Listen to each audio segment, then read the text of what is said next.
आज भारत की परंपराएं प्रायः लुप्त हैं। आपसे सवाल करता हूं, जितने लोग सुन रहे हैं, बताओ आपने भारत की किस परंपरा को बचा रखा है? आपसे सवाल, आप लोगों ने भारत की किस परंपरा को बचाने का प्रयास किया है? कौन सी परंपरा आपके घर में, आपकी समाज में आज सुरक्षित है? उत्तर दो। खाने की परंपराएं सुरक्षित हैं क्या? ओढ़ने पहनने की परंपराएं सुरक्षित हैं क्या? बोली भाषा की परंपराएं सुरक्षित हैं क्या? बोलो। सवेरे तुम्हारे अनपढ़ दादा जागते थे तो गांव में कोई मिल, भैया राम राम, ये तुम्हारा अनपढ़ दादा था। और आज तुम पढ़े, भैया गुड मॉर्निंग, हाय हाय। का पढ़ लिया तुमने भाई, कचरा। पहले लोग क्या हो, राम राम सा, राजस्थानी भाषा में क्या बोले, राम राम सा। क्यों? सवेरे जाग के क्या बोले, भैया राम राम, जय श्री मन्नारायण, जय श्री हरि कृष्ण। और आजकल हाय हाय। क्या से क्या हो गए देखते देखते। और आप कहते हो हम पढ़े लिखे। पढ़ाई लिखाई बुराई बुरी नहीं है साहब, पढ़ाई लिखाई करो, पर अपने संस्कार और संस्कृति को लेकर चलोगे तो उसमें बुराई क्या है? ये बात तुम्हें मुसलमानों से सीखनी चाहिए। जो मुसलमान बिल्कुल अपने धर्म को लेकर, मजहब को लेकर, अपनी संस्कृति और संस्कारों को लेकर आज भी बड़ा कट्टर है? तुम्हारे अंदर अपने धर्म के प्रति कुछ भी जिम्मेदारियां नजर नहीं आती। आजकल के बच्चों को 99% बच्चों को हनुमान चालीसा याद नहीं है। बताओ, सही है? क्यों भैया? ओ छोरा, आपको हनुमान चालीसा याद है? तो बोलो फिर। जो सतवार, आगे चौपाई, जो सतवार, आगे, इनको याद नहीं है। हनुमान चालीसा याद नहीं है? सुना पहली चौपाई? नहीं याद है?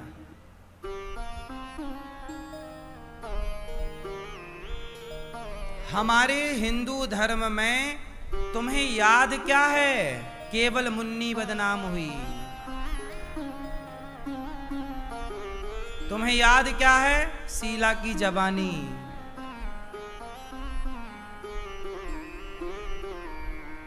हनुमान चालीसा याद नहीं? हिंदू धर्म का सबसे बेसिक ग्रंथ है हनुमान चालीसा। पहला पाठ 1 हनुमान चालीसा। यदि ये भी तुम्हें याद नहीं है तो तुम्हारे भरोसे तो हो गई सनातन धर्म की रक्षा।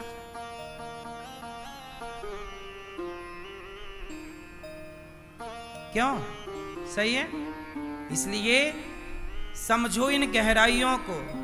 सनातन धर्म की रक्षा करने के लिए सच्चा सनातनी बनना पड़ेगा। भगवान श्री कृष्ण ने पूतना को मारा, शकटासुराया शकटासुर को मारा, तृणावर्ताया गोल गोल बवंडर के रूप में तृणावर्त को मारा। भगवान का नामकरण संस्कार हुआ। हमारे हिंदू धर्म में कितने संस्कार होते हैं? कितने? 16। पहले का नाम क्या है? हैं? पहले का नाम बताओ। नहीं पता? यह है हिंदू धर्म की सच्चाई। दिन भर आप लोग मोबाइल चलाते हो 4-4 घंटा। चाहो तो मोबाइल पे अच्छी चीजें सर्च करो, जानो बढ़िया, लेकिन नहीं, दिन भर तुम्हें चलाना देखना उल्टा सीधा है। 16 संस्कार होते हैं, जिसमें पहला संस्कार है गर्भाधान संस्कार।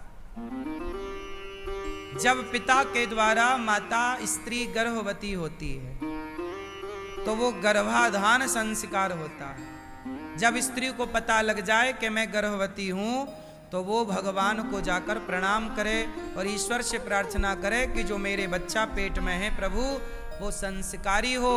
और उस दिन से स्त्री सावधानी पूर्वक ऐसा कोई भी शब्द नहीं बोलती जो कठोर हो, असत्य नहीं बोलती, क्योंकि माँ बाप के हर व्यवहार का, विशेष माँ के व्यवहार का सारा प्रभाव उसके बच्चे पे पड़ता है।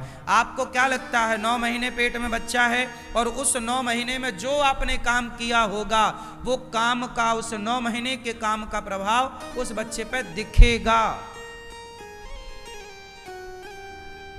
अब तुम 9 महीने खूब लड़ाई करो, तुम्हारा बच्चा लड़ने वाला होगा। इसलिए कुछ मैया वो महाराज हमारा बेटा हमें मारता है, तुमने पेट में था, तुमने लड़ाई की होगी, तुमने अपनी सास को मारा होगा, किसी को मारी होगा, तब पिट रही हो, पिटो।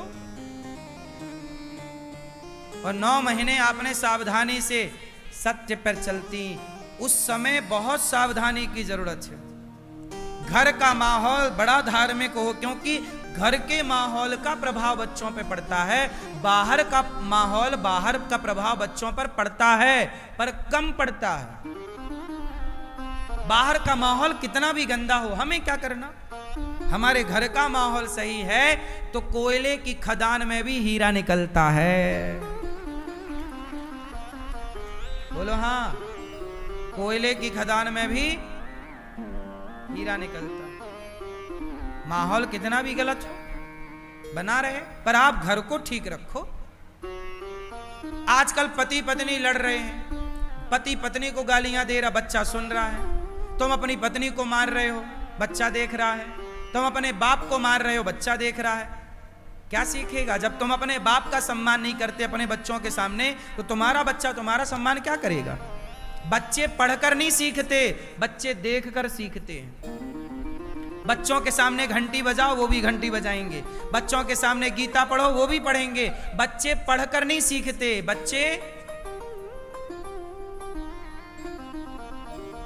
लेकिन आप जब देख रहे हैं बच्चे, तुम गलत, तुम बीड़ी पी रहे हो, तुम गांजा पी रहे हो, तुम दारू पी रहे हो, बच्चे देख रहे हैं, क्या सीखेंगे वो?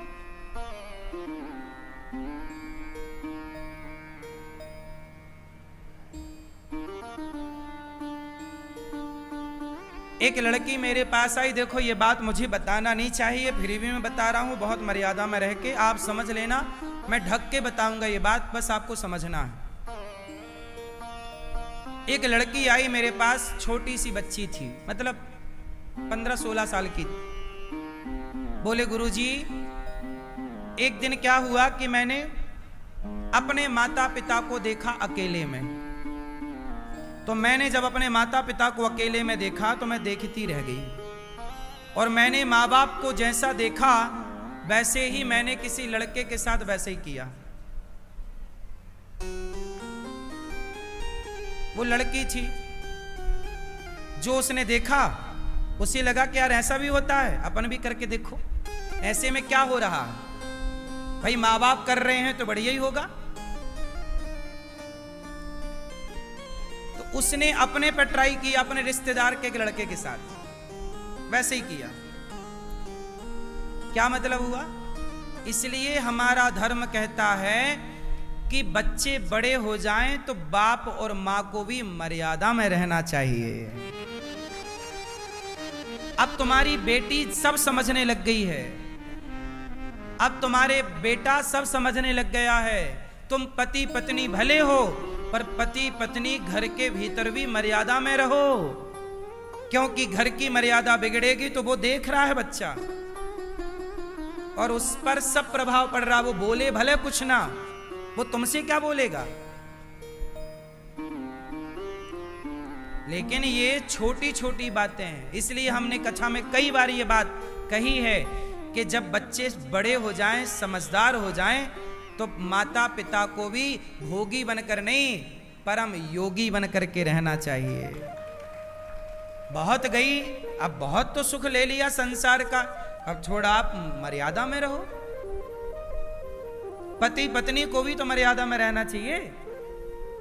अब आजकल संसार में एक दूसरे का हाथ पकड़ के डोल रहे हैं, ऐसे छोड़ ही नहीं रहे हैं हाथ। अरे भैया कमरे के भीतर पकड़ लेना हाथ, संसार में तेरे देख रहे हैं लोग, अच्छा नहीं लग रहा है।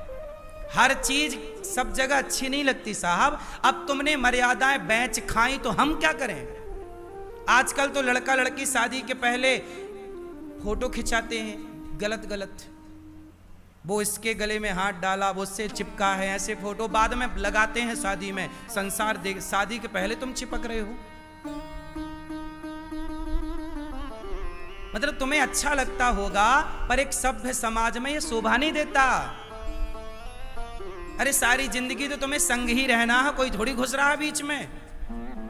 पर कुछ चीजें मर्यादाओं की है, सारी फोटो सबको नहीं दिखाई जाती। पति पत्नी के रिश्ते पति पत्नी जाने, तीसरे को बताने की क्या जरूरत है। बोलो मेरी मां, तुम पति पत्नी बनने वाले हो, शादी होने वाली, अच्छी बात है, पर तुम दुनिया को क्यों बता रहे हो कि तुम ऐसे चिपक रहे हो। क्या पाओगे, दुनिया देखेगी तो होगा क्या। और इतना चिपकने के बाद भी साल भर बाद तलाक हो ही जाता है। पहले के लोग तो नहीं खिंचाते थे फोटो और सारी जिंदगी रिश्ता चलाते थे। आज तुम जितना चोचला कर रहे हो ना, चोचले कर रहे हो, उतने ही तुम्हारे रिश्ते कमजोर हैं, क्योंकि बेसिक बुनियादी कुछ है ही नहीं, सब ऊपरी ऊपरी है। बोले ये बात सही है कि गलत। शादियों में पंपलेट वो लगवा देते हैं रास्ते भर में, वो लड़की लड़के ऐसे ऐसे फोटो खिंचा।